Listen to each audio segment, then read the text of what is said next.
ओम शिव शिव वीरभद्रराज खिलारी महाराज की जय। ओम शिव शिव वीरभद्रराज खिलारी महाराज की जय। जय हो पंचमुखी पंचप्राणेश्वर वीर हनुमान की जय। मनोजम मारुततुल्य वेगम जितेंद्रियं बुद्धिमत्तां वरिष्ठं वातात्मजं मारुत मुख्यं श्रीरामदूतं शरणं प्रपद्ये। श्रीराम जय राम हरे राम जय जय राम। या साकूरवीर देवाचं अवतारकारी चरित्र सुंबरानं मांडलं। आतापर्यंत आपण त्या ठिकाणी या खंडोबा महाराजांच्या पादस्पर्शाने पावन झालेल्या डोंगरावर या डिग्रज बिरोबा देवांच्या पालखी तळावर 6 भाग बघितले। त्या 6 भागांमध्ये त्या ठिकाणी आपण वीरदेवांचं समुद्रासारखं अथांग असं चरित्र थोडक्यात बघितलं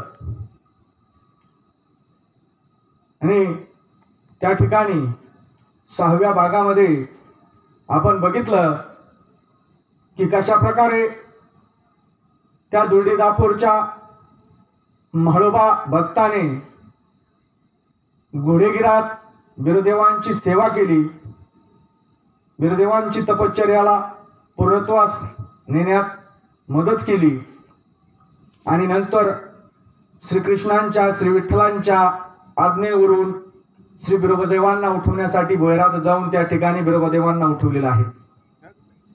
तिथून कशा प्रकारे गजलिंगासूर आणि रेडासूर या महाकाय दैत्यांचा श्री विठ्ठल व श्री बिरदेव यांनी एकत्रितरित्या सहकार्याने जोडीच्या हरिहर देवाने त्या ठिकाणी त्या महाकाय दैत्यांचा वध केला।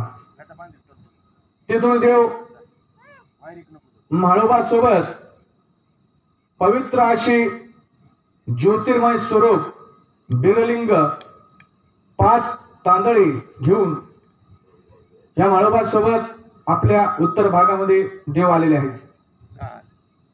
पहिलं स्थान मेरी मांडलं, दुसरं स्थान त्या ठिकाणी शिर्डी आणि तिथे म्हाळोबांनी देवांवर कल्पना काढली आणि मागे बघितलं त्यावेळेस देव अंतर्धान पावले आणि म्हाळोबांना विरह झाला। म्हाळोबा त्या ठिकाणी रडू लागले। जेव्हा चूक झाली तेव्हा बिरोबा देवांनी विठ्ठोबा देवांनी त्या ठिकाणी आकाशवाणी करून त्या म्हाळोबाला सांगितलं की तू शोक आवर, आज जरी आम्ही तुझ्या सोबत त्या ठिकाणी दुर्डीदापूरला सदैव येत नसलो तरी त्या ठिकाणी कलियुगाच्या सुरुवातीला केवळ आणि केवळ या म्हाळोबाची भक्ती जशी कराळ होती, जशी कठीण होती, तसं रूप जगाला दाखवण्यासाठी, जगाचं कल्याण करण्यासाठी त्या ठिकाणी साकूर मांडव्यामध्ये अवतार धारण करू। अशा प्रकारे देवांनी म्हाळोबाला वचन दिलेलं आहे।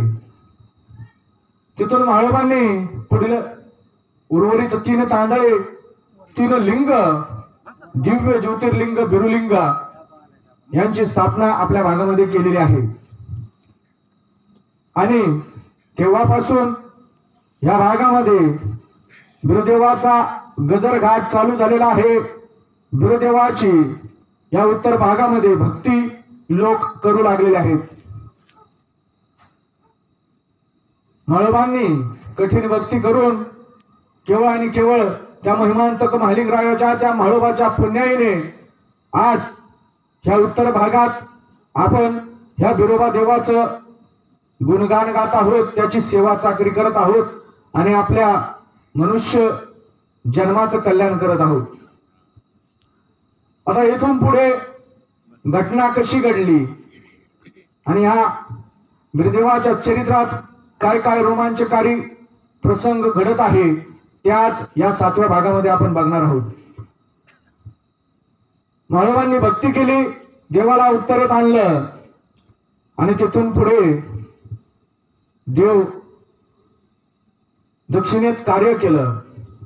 द्वापारयुग संपलं. द्वापारयुगाच्या अस्ताच्या वेळेस त्या ठिकाणी नवनारायणांचा या धरतीवर जन्म झालेला आहे.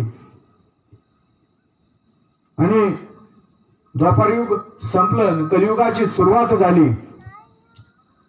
या कलियुगाच्या सुरुवातीला विठ्ठलांनी त्या ठिकाणी आपल्या वचनाची पूर्तता करण्यासाठी बिरदेवाला व म्हाळोबाला दिलेल्या वचनाची पूर्तता करण्यासाठी या साकूर मांडव्या या पवित्र गावामध्ये दऱ्याखोऱ्यांनी वेढलेल्या मुळामाईच्या तीरावर वसलेल्या धुपेश्वर महादेवांच्या आशीर्वादाने प्रसन्न झालेल्या त्या गावामध्ये श्रीहरी विठ्ठलांनी विष्णूंनी त्या ठिकाणी मानव जन्मात मानव देहात प्रवेश केलेला आहे. आणि त्या साकूर गावामध्ये विठ्ठलांचा जन्म झालेला आहे. बाळ लहानपणापासूनच खूप तेजस्वी होत, साक्षात विठ्ठलांचा अंश होत.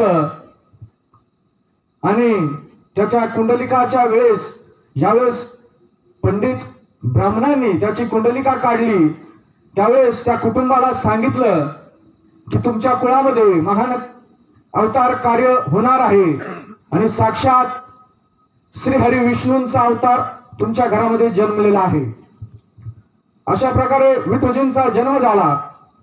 आणि ज्या दिवशी जन्म झाला त्याच दिवशी हा जगातला पहिला रुद्र, ब्रह्मांडाचा पहिला रुद्र, अग्नीचा गोळा श्री वीरभद्र श्री बिरोबादेव घोडेगिरी सोडून साकूर मांडव्याला निघालेले आहेत. कथा भाग असा येतो, बिरदेवांनी शिवशंकर व पार्वतीला आराधना करून त्या घोडेगिरीच्या डोंगरावर बोलवलं. शिवशंकर पार्वती त्या ठिकाणी बिरदेवाच्या आव्हानावर अवतरित झाले. शिवशंकरांची व माता पार्वतीची त्या ठिकाणी बिरोबा देवांनी आपल्या सेवा केली.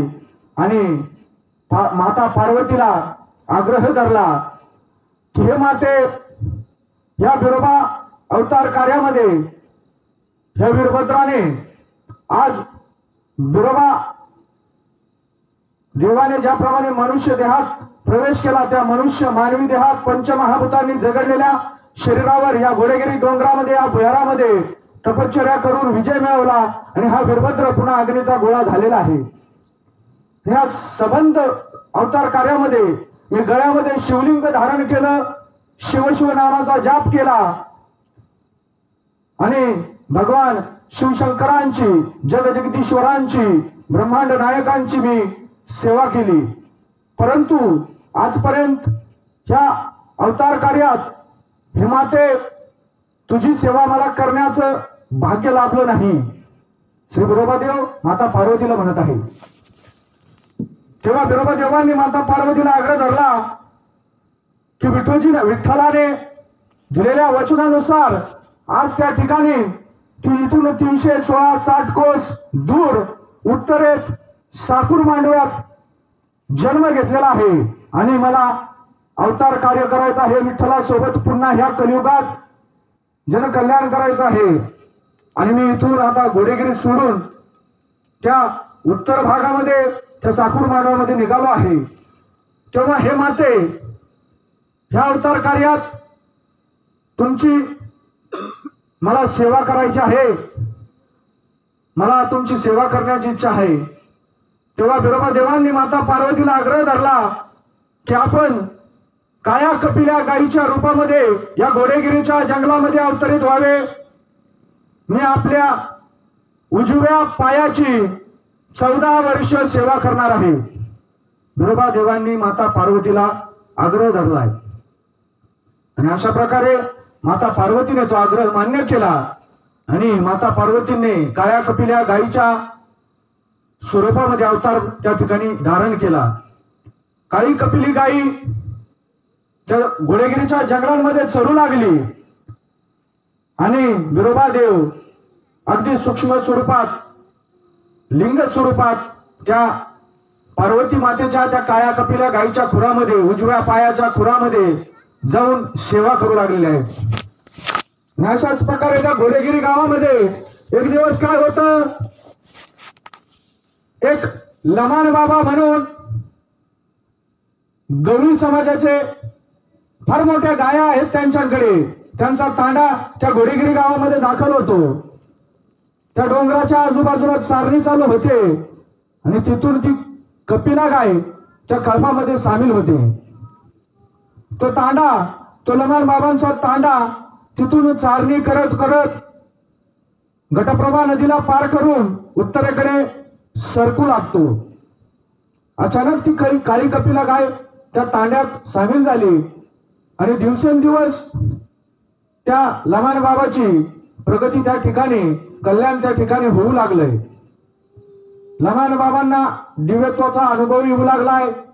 लमाण बाबांची रोजनिशी त्या ठिकाणी वृद्धी होत चाललेली आहे. आणि लमाण बाबांच्या त्या ठिकाणी लक्षात आलं की आपल्या कळपामध्ये, या हजारो गायींच्या कळपामध्ये ही काळी कपिला गाय आपली नाही. आजही गवळी समाज त्या ठिकाणी आपली प्रत्येक गायी ओळखतो. हा पशुपालक समाज प्रत्येक मेंढरू असेल, प्रत्येक शिळे असेल, प्रत्येक गायी असेल, आपली ओळखीनिशी सहज ओळखतो. कितीही कळपामध्ये एकत्र घुसल्या आपल्या गाया मेंढ्या तरी तो पशुपालक आपल्या आपल्या मेंढ्या, आपल्या आपल्या गाया सहज ओळखतो. आणि त्याप्रमाणे त्या लमाण बाबाने ती काळी कपिला गाय ओळखली की ही गाय आपली नाहीये, परंतु ही गाय आल्यापासून आपले दिवस बदललेत. नक्कीच काहीतरी साक्षात्कार भगवंताचा या ठिकाणी होत आहे असं त्या लमाण बाबांच्या लक्षामध्ये आलेलं आहे. लमाण बाबांनी त्या काळ्या कपिला गायीची रोज पहाटे पंचारती घेऊन आरती ओवाळली आणि त्या गायीची सेवा चालू केली. ज्या उजव्या पायामध्ये माता पार्वतीच्या त्या कपिला गायीच्या खुरामध्ये बिरदेव विराजमान आहेत, त्या पायाने माता पार्वती लंगडत होती. आणि असेच मजल दर मजल करत 14 वर्षांचा खडतर प्रवास करत करत त्या ठिकाणी तो लमाण तांडा हरिश्चंद्र बालाघाट डोंगररांगा पार करून सह्याद्रीच्या कड्या कपरातून ह्या आपल्या साकूर गावामध्ये दाखल झालेला आहे. त्या साकूर गावामध्ये लमाण बाबांचा तांडा चारणीला आलेला आहे. 14 वर्षांचा प्रवास झालेला आहे आणि 14 वर्ष बिरदेवांनी त्या ठिकाणी त्या पार्वती मातेची, त्या कपिला गायीची सेवा केलेली आहे. आता इकडेही साकूर गावामध्ये विठोजी देखील 14 वर्षांचे झालेले आहेत. विठ्ठल हरिवंश, विठ्ठलांच्या वचनानुसार घेतलेला जन्म विठोजी. त्या विठोजीच्या कुटुंबाकडे पूर्वीपार खिलारी गायांचा कळप होता आणि त्या खिलारी गायांचा व्यवसाय केल्यामुळे त्या कुटुंबाला त्या ठिकाणी खिलारी हे नाव पडलेलं आहे. असे ते विठोजी खिलारी त्या ठिकाणी साकूर गावामध्ये 14 वर्षांचे झालेले आहे. आणि बिरदेव काळ्या कपिल्या गायीच्या खुरामध्ये त्या डोंगरदऱ्यांनी वेढलेल्या गावामध्ये, साकूर गावामध्ये आलेले आहेत. आणि अशा प्रकारे बिरदेव जेव्हा साकुरात आले, त्या साकूर मांडव्यात आल्यानंतर बिरदेवांनी माता पार्वतीच्या खुरातून बाहेर निघले आणि रूप बदलवलंय. गोसाव्याचं, साधूचं रूप बिरदेवांनी धारण केलं आणि त्या साकूर गावामध्ये देव भगत शोधू लागले. शोधत शोधत देव साकूर गाव, त्यावेळेस वाण्या ब्राह्मणांची वस्ती होती. वाणी ब्राह्मण त्या ठिकाणी वस्ती करून राहत होते आणि गावाच्या वरच्या बाजूला त्या ठिकाणी धनगरवाडा होता.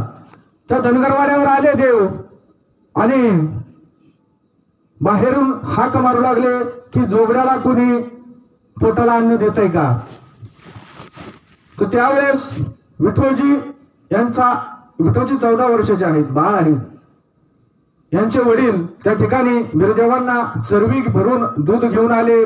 बिरदेवांना त्या ठिकाणी घरामध्ये घेतलं आणि ते चरवीभर दूध, बाजरीची भाकरी, रासुटी स्वरूपातील, गोसावी स्वरूपातील बिरदेव आहेत, साधू आलेत आणि यथासांग त्या साधूचं स्वागत केलं. त्याला चरवी भरून दूध, बाजरीच्या भाकरीनं पोटभर अन्न दिलं. त्यावेळेस पहिल्या प्रथम विठोजीची आणि श्री बिरदेवांची नजरानजर झाली आणि विठोजी तेव्हापासून पूर्णपणे भान हरपून गेले. त्या वासुकी स्वरूपातील गोसावी स्वरूपातील बिरदेव तिथून आपलं कार्य करून निघून गेले. पुन्हा काळ्या कपिल्या गाईच्या खोरामध्ये जाऊन बसले आणि त्या दिवसापासून त्या विठोजीच्या मुखातून एकच शब्द निघत आहे, अरे 316 कोस पार करून गोडेगिरी सोडून मी साकरू मांडव्यात तुझ्यासाठी आलोय. बस एवढं एकच वाक्य तो विठोजी बाळ बडबडू लागला. रात्रंदिवसा झोप नाही त्या बाळाला. जशी नजर झाली तसपासून तो विठोजी बाळ बडबड करू लागला. त्या कुटुंबाला खूप त्रास सहन करावा लागलाय. खूप चिंता आपल्या बाळाची वाटत होती. अनेक देवऋषी साधू संत यांच्याकडे घेऊन गेले, वैद्य यांचा उपचार केला, परंतु बाळाला कुठलाही फरक पडत नव्हता. विठोजी बाळ एकच स्वरामध्ये एकच वाक्य बोलत होते, 316 कोस पार करून हे विठोजी मी तुझ्यासाठी आलोय, त्या चांदण्या माळावर थांबलोय, तू ये, डफाढोलांच्या गजरात मला घेऊन ये, या गावामध्ये स्थापना कर. अशा प्रकारे विठोजी बाळ बडबड करत आहे. त्या थुल्यारी कुटुंबाने खूप प्रयत्न केले बाळाला नीट करण्यासाठी, पण बाळाला कुठलाही फरक झाला नाही. तो एकच सांगत होता की चला त्या चांदण्या माळावर बिरदेव आलाय, 316 कोस पार करून माझी वाट बघतोय, तुम्ही चला, फक्त एकदा चला. परंतु त्याचं कोणी मनावर घेत नव्हतं. शेवटी सगळे उपचार केल्यानंतर, सगळं काही प्रयत्न केल्यानंतर, दमल्यानंतर त्या कुटुंबाने आणि त्या गावकऱ्यांनी मिळून विचार केला की जाऊ द्या, बाळ बोलतोय, एकदा घेऊन जाऊ आपण त्या ठिकाणी चांदण्या माळावर, त्याला घेऊन जाऊ, बघू काय होतंय, काय पडला तर पडला फरक, सगळं करून तर दमलोय. आणि अशा प्रकारे ते गावकरी आणि खिलारी कुटुंब त्या बाळाला घेऊन त्या ठिकाणी 5-12 बैलांच्या गाडा झुपून त्या चांदण्या माळावर आलेले आहे. आजही हे चांदणं माळ त्या साकूर गावामध्ये आहे. तिथं बिरदेवांची निशाणे आहेत. बिरदेव कशा प्रकारे गाईच्या खुरातून बाहेर निघलेले आहेत. तिथं आले आणि काळ्या कपिल्या गाईला विठोजी शोधू लागले. त्यावेळेस त्या ठिकाणी लबानबाबांची आणि त्या विठोजीची गाठ झाली आणि विठोजीने त्या लबानबाबांना विचारलं की हा तुझ्या कळपामध्ये काळी कपिली गाई आहे का, जी पायाने लंगडत आहे, उजव्या पायाने, अशी गाय आहे का? त्यावेळेस त्या लोमान बाबाने त्या 14 वर्षाचं बाळ आपल्या कळपातून त्या गायीचं हुबेहूब वर्णन सांगत आहे. हे बघून आश्चर्यचकित झाले आणि त्याला त्या काळ्या कपिल्या गायीकडे घेऊन गेले. त्या दगडाच्या माळावर, चांदण्या माळावर हा प्रसंग घडत आहे आणि विठोजींनी त्या काळ्या कपिल्या गायीचं दर्शन घेतलं आणि चाल बिऱ्या हाक मारली आणि साक्षात्कार झालाय. त्या ठिकाणी त्या काळ्या कपिल्या गायीने, त्या पार्वती मातेने त्या चांदण्या माळावर, त्या दगडाच्या माळावर आपला उजवा पाय आदळला आणि श्री बिरदेव त्या खुरातून बाहेर आलेले लिंग स्वरूप, अगदी छोटं सुपारी इतकं लिंग स्वरूप बाहेर पडलेलं आहे. त्या लिंग स्वरूपाचा प्रकाश चौफेर लख प्रकाश पडलेला आहे आणि तो साक्षात्कार बघून सर्व गावकरी त्या ठिकाणी नतमस्तक झालेले आहेत. सर्वजण त्या क्षणाला उपस्थित असलेले त्या ठिकाणी नतमस्तक झालेले की विठोजी जे बोलत होता ते त्या ठिकाणी खरं घडत आहे. आणि मग 5 जणांच्या हस्ते श्री बिरदेवाला विठोजी बाळाने उचललं, 12 बैलाचा गाडा जुंपून त्या गाड्यामध्ये ठेवलं आणि डफा ढोलांच्या गजरामध्ये त्या चांदण्या माळावरून साकूर गावाच्या विशीमध्ये आणलं गेलं. प्रचंड भंडारा उधळला जातोय. विठोजी जे बरळत होता, 1 महिन्यापासून सांगत होता, ते सत्य ठरलंय आणि लोक बाण हरपून त्या ठिकाणी देवाचा गजरघाट करत आहे.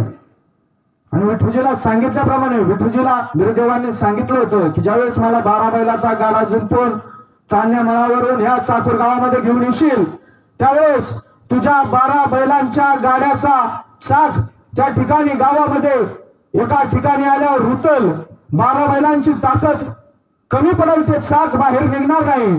तेव्हा ते चाक जिथं रुतलंय तिथून 5 साखळे अंतर मोजून माझी स्थापणूक कर, असं त्या विठोजी बाळाला सांगितलेलं होतं.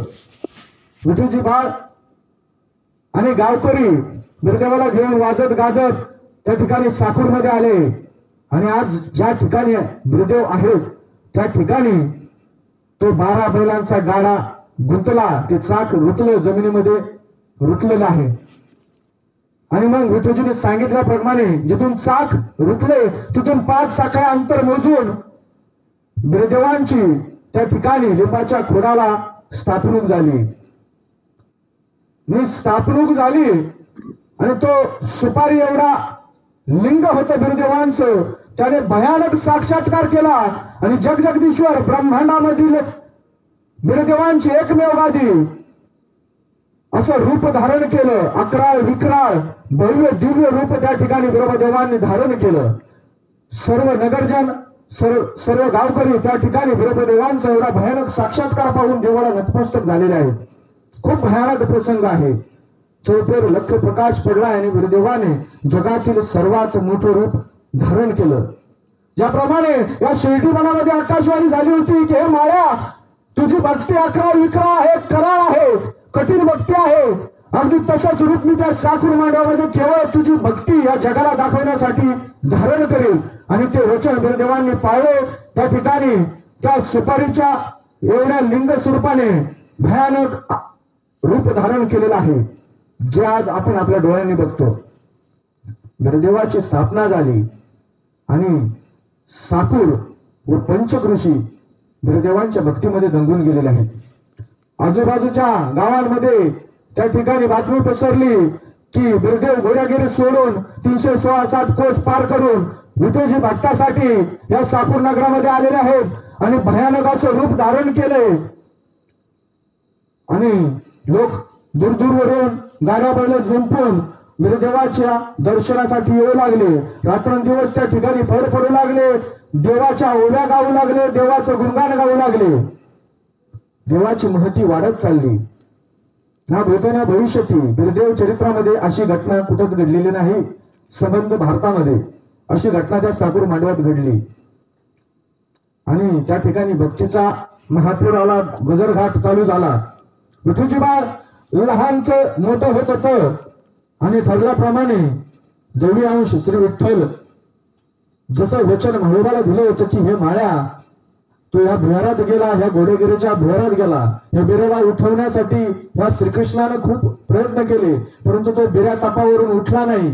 परंतु आपला भगत ज्यावेळेस भुयारात गेला आणि भुंग्यांनी त्याचा प्राण घेतला, त्यावेळेस हा बिरदेव ताप सोडून हळूहळू करत बाहेर आला, रडत रडत.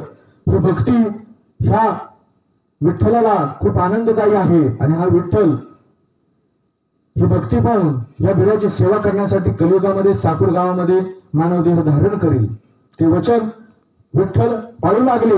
विठोजी अवतारामध्ये विठोजी रात्रंदिवस बिरदेवांची सेवा करू लागला. भल्या पहाटे ब्रह्म मुहूर्तावर उठून बिरदेवांना मुळामाईचं पाणी घालू लागला, तरवडाची पत्री वाहू लागला आणि श्री ब्रह्मदेवांची सेवा करू लागला. अशा प्रकारे दिवसामागून दिवस लोटत होती आणि ब्रह्मदेवांची कीर्ती ह्या आपल्या भागामध्ये चौफेर पसरली. लोक दूरदूरवरून त्या साकूर गावात जात देवाचं दर्शन घेत आणि त्यांच्या इच्छा मनोइच्छा त्या ठिकाणी पूर्ण होऊ लागल्या. गुरुदेव विठ्ठलाला विठोजीला जसजसे मोठे होऊ लागले ते बाळ तसतसे बुद्धी प्रदान करू लागले, दिव्य शक्ती प्रदान करू लागली. अशा प्रकारे विठोजी बिरोजीचा महिमा ह्या उत्तर भागामध्ये धुमाकूळ घालू लागला. विठोजी आता मोठे झालेले आहेत आणि वयामध्ये आल्यानंतर खिलारी कुटुंबाने त्या विठोजी बाळाचं तरुण्य अवस्थेत आल्यानंतर लग्न लावलं. त्यांची पत्नी लक्ष्मीबाई, विठोजींचं लग्न आलं लक्ष्मीबाई सोबत. आणि विठ्ठल व बिरदेव त्या ठिकाणी अवतार कार्य करू लागले. विठ्ठल मोठे झालेले आहेत आणि बिरोबा देव कशा प्रकारे विठ्ठलाला भेट देत होता तो प्रसंग सांगतो. रात्री बिरोबा देवांनी विठ्ठलाला सांगितलं होतं की माझी गाठ घ्यायची, माझ्या संग भेट घ्यायची, माझ्या संग हितगुज करायचं. तर बांगडी वाजायच्या आत ज्या ठिकाणी रात्री सगळं काही सर्वजण झोपल्यानंतर बांगडी सामसूम झाल्यानंतर तू माझ्या मंदिरात यायचं, मला आवाज द्यायचा, ह्या मूर्तीतून मी प्रकट होईल आणि तुला ह्या जगाचं कल्याण करणारा मार्ग दाखवेल, तुझ्यासोबत हितगुज करेल. आणि रोज विठोजी रात्री सर्व गाव झोपल्यानंतर बांगडी सामसूम झाल्यानंतर त्या बिरोबाच्या मंदिरात जायचे आणि चाल बिऱ्या म्हणल्यानंतर त्या ठिकाणी बिरदेव साक्षात प्रकट व्हायचे आणि विठोजी सोबत विठोजी बिरोजी अवतार कार्य त्या ठिकाणी व्हायचं, हितगुज व्हायचं. अवतार कार्याचे मार्ग सांगितले जायचे, गप्पा गोष्टी व्हायच्या, रात्रभर गप्पा व्हायच्या साक्षात देवाच्या विठोजी आणि बिरोजीच्या. असाच दिवसामागून दिवस लोटत होती आणि त्या लक्ष्मीबाईच्या मनात त्या ठिकाणी शंका खाल्ली. लक्ष्मीबाई विचार करू लागल्या की आपला नवरा त्या ठिकाणी रोज रात्री सर्व काही गाव झोपल्यानंतर कुठं जातोय. बाईच्या मनाने शंका खाल्ली. आजूबाजूच्या घरांमध्ये चर्चा व्हायला लागली की विठोजी रात्री जातोय. लोक भोवती सलती चर्चा करायला लागले, कुठं जातो काय जातो. आणि या सगळ्या चर्चांमुळे त्या लोकांच्या बोलण्यामुळे त्या लक्ष्मीबाईच्या मनामध्ये काहूर माजलं आणि त्या मनाने शंका घेतली, कल्पना खाल्ली की नक्कीच आपला नवरा काहीतरी चुकीचं करत आहे. आणि अशा प्रकारे त्या लक्ष्मीबाईंना मनाशी कुणगाट बांधली की आता मी ह्या रहस्यामागचा पडदा पूर्णपणे बाहेर काढेल. नेमका विठोजी करतायत काय याचा मी शोधच घेईन. आणि रोज त्या संधीची वाट बघू लागली. परंतु विठोजी लक्ष्मीबाई जोपर्यंत पूर्णपणे झोपेत जात नाही, सर्वजण त्या ठिकाणी गाढ झोपत नाही, तोपर्यंत आपलं अंथरूण सोडत नव्हते.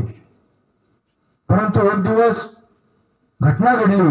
लक्ष्मीबाईंनी सोंग केलं झोपल्याचं आणि रात्री 2च्या सुमारास विठोजींनी आपला अंथरूण त्याग केला आणि अंघोळ स्नान करून घोंगड्या कांबळे खांद्यावर टाकून भंडारी गळ्यात घालून हातात वेद घेऊन आपल्या बिरोबा देवासोबत हितगुज करण्यासाठी विठोजी त्या ठिकाणी जाऊ लागले. विठोजी पुढे चालत होते आणि अंधारामध्ये दबक्या पावलाने लक्ष्मीबाई त्यांचा पाठलाग करू लागले. विठोजी त्या ठिकाणी मंदिरात आले. मंदिरात आल्यानंतर बिरदेवांना त्यांनी हाक मारली आणि बिरदेव त्या ठिकाणी प्रकट झाले. लक्ष्मीबाई लपत त्या ठिकाणी आल्या आणि समोर त्यांनी एक दृश्य बघितलं. साक्षात तेजाचा गोळा, अग्नीचा गोळा श्री बिरदेव आपल्या पतीसोबत सरीपाठाचा खेळ खेळत आहे त्या मंदिरामध्ये. हे दृश्य बघितलं आणि त्या ठिकाणी त्या गडबडून गेला. तो लख प्रकाश त्यांच्या डोळ्यांमध्ये सामावला नाही. या मानवी डोळ्याने देव बघणे शक्य नाही हे त्या ठिकाणी त्या कथेमध्ये सांगितलं जातं. लक्ष्मीबाईंना तो प्रकाश सहन झाला नाही आणि लक्ष्मीबाईंनी आपल्या डोळ्यावर असा हात ठेवला आणि हात ठेवता क्षणी हातातील बांगड्या खणखण वाजल्या आणि भयानक घटना घडली. बिरदेवांना तो आवाज आला आणि बिरदेवांचं लक्ष तिकडे गेलं. बिरदेव म्हणाले, बघ विठोजी, तू अट मोडलीस, बांगडी वाजली, मी चाललो, आजपासून तुला परत कधी दिसणार नाही. आणि भयानक त्या अग्नीच्या गोळ्याने रूप धारण केलं आणि त्या मूर्तीमध्ये विलीन झालं. पण विलीन होताने घटना झाली. लक्ष्मीबाई त्या ठिकाणी ज्या ठिकाणी उभ्या होत्या त्या ठिकाणी पूर्णपणे दगडाच्या शीळ होऊन पडल्या. आजही साकूर गावात समोर लक्ष्मीबाईंची शीळ आहे. लक्ष्मीबाई पूर्णपणे शीळ झालेल्या आहेत. वीरभद्र देवाच्या अवतार कथा या ग्रंथामध्ये ही कथा नमूद आहे. त्या ठिकाणी लक्ष्मीबाई शीळ होऊन पडल्या. बिरदेव आपल्याला सोडून निघाले आणि त्या मूर्तीमध्ये विलीन झाले आणि मध्ये या दोघांच्या मध्ये विठोजी फक्त ही घटना बघत आहेत. आणि अशा प्रकारे ती घटना घडली आणि विठोजी पूर्णपणे हतबल झाले. बिरदेवाला हाक मारू लागले, बिरदेवा चूक झाली. बाईच्या मनाने कल्पना खाल्ली, परंतु वचन ते वचन, अट ते अट बिरदेवांनी विठोजीला पुन्हा रूप दाखवलं नाही, प्रत्यक्ष त्या ठिकाणी आले नाही. आणि अशा प्रकारे विठोजी आणि बिरोजी त्या ठिकाणी विलग झाले, विरह झाला. आणि देवांनी विठोजींनी मग पुढील अवतार कार्य कसं करायचं काय करायचं? विठोजी रडत आहे, देवाला बोलत आहे आणि देव त्या ठिकाणी आलेले नाही. मग काय झालं? एक दिवस विठोजी सर्व काही झालेला प्रकार विसरून पुन्हा देवाच्या भक्तीला लागले आणि पुन्हा अवघड भक्ती करू लागले, कठीण चाकरी करू लागले, खडतर भक्ती केली, देवाला बोलू लागले. परंतु देव येत नव्हता. पूर्वीसारखा पहिल्यासारखा देव प्रकट होत नव्हता, हितगुज करत नव्हता, साक्षात येऊन गप्पा मारत नव्हता, सरीपाटाचा खेळ खेळत नव्हता. विठोजी हतबल झाले. दिवसामागून दिवस लोटत गेले. विठोजींनी त्या ठिकाणी विठोजींचं तप वाढतच गेलं आणि एक दिवस ब्रह्ममुहूर्तावर विठोजी मुळामाईचं पाणी घेऊन दुपेश्वराला पाणी घालून, दुपेश्वर महादेवाला पाणी घालून बिरदेवापाशी आले आणि त्या दिवशी त्यांनी मनात खुणगाट बांधली, आज एक तर या बिराला बघायचं, नाही तर या देहाचा त्याग करायचा. आणि अशा प्रकारे विठोजी आले. विठोजींना त्यावेळेस मानव देह धारण केला होता आणि आपल्या विठ्ठल स्वरूपाची जाण नव्हती. मनुष्य बुद्धीचा पगडा विठोजींच्या बुद्धीवर त्यावेळेस होता. विठोजी आले, पाणी घेऊन देवाला पाणी घातलं ब्रह्ममुहूर्तावर, तरुणाची पत्री वाहिली, भंडारा लावला, धूप दिला आणि देवासोबत त्या ठिकाणी संभाषण करू लागले की हे बिऱ्या, ज्याप्रमाणे मासा पाण्याविना तडफड करतो, कासावीस होतो, त्याप्रमाणे हा विठोजी बघा तो तुला बघण्यासाठी तडफड करत आहे. माझ्या हृदयाचे हजारो तुकडे होत आहेत, माझ्या काळजाला भयानक जखम होऊन मी अक्षरशः हतबल झालेलो आहे. बिऱ्या, एक तर आज तुम्हाला दर्शन देशील, तू माझ्यासोबत पहिल्यासारखं बोलशील, नाहीतर मी या देहाला कायमचा सोडून तुझ्या समोर प्राणत्याग करेल. अशा प्रकारे विठोजींनी पण धरलाय आणि देवांसोबत भांडू लागले, देवांसोबत रडू लागले. घंटा 2 घंटे हे संभाषण चालले आणि आपल्या बुद्धीला त्या ठिकाणी विठोजींनी परमोच्च बिंदूवर नेलं आणि बिरोबा देवांना रूप दाखवण्यासाठी हतबल केलं. विठोजी रडत होते, कासावीसून त्या बिरदेवाच्या चरणावर अश्रू गाळत होते आणि त्या ठिकाणी घटना घडली. ती मूर्ती थर थर थर थर कापायला लागली आणि प्रचंड रूप धारण केलं त्या मूर्तीनं आणि प्रखर तेजवलय फेकत हे साकूर नगर मध्यरात्री उजळून निघालंय आणि बिरोबा देवांनी त्या ठिकाणी विराट स्वरूप धारण केलेलं आहे.